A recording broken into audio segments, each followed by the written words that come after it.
Good morning guys. Ayan. So today mag-harvest ta karon no sa to ang mini garden diri sa ang backyard. Ayan. So guys, so before ta mag-harvest no, akong ipakita sa inyo kung giunsa na ko ni pagsugod.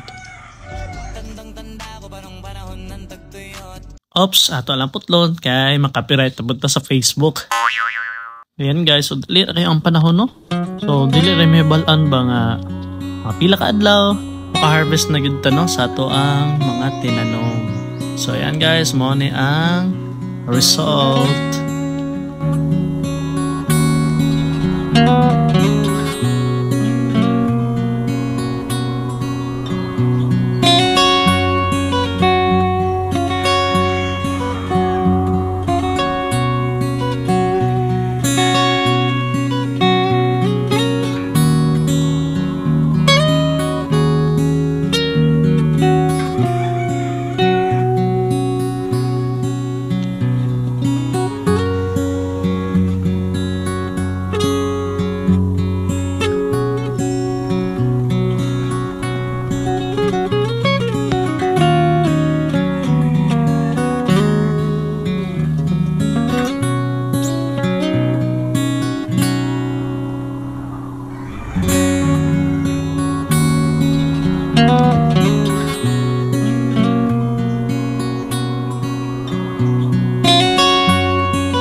So diri ang apart guys, magsugod na ta og harvest ato ang mga kangkong no.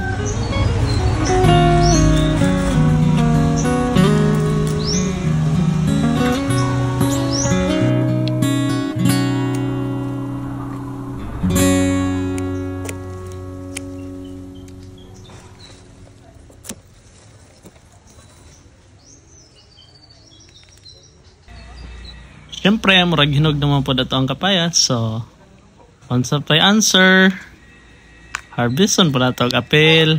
Wow! Sunod sa bang atong mga pipino. So, ayun guys, no?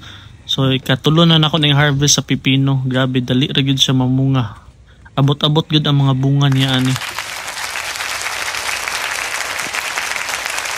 Okay. Kuha po tagsilin no para isagol na tuon niya sa pagluto ani ato ang kangkong. Sundog-sundog man si kan sa ko hal, well trading na nga. Grabe yung manang. Og syempre kuha sab tagamay agri no para sa atong sasawan.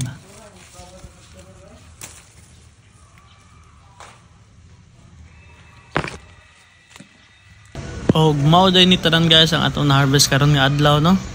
Kung ganahan ka sa akong video, so please, ayaw taon kalimot og like. Salamat!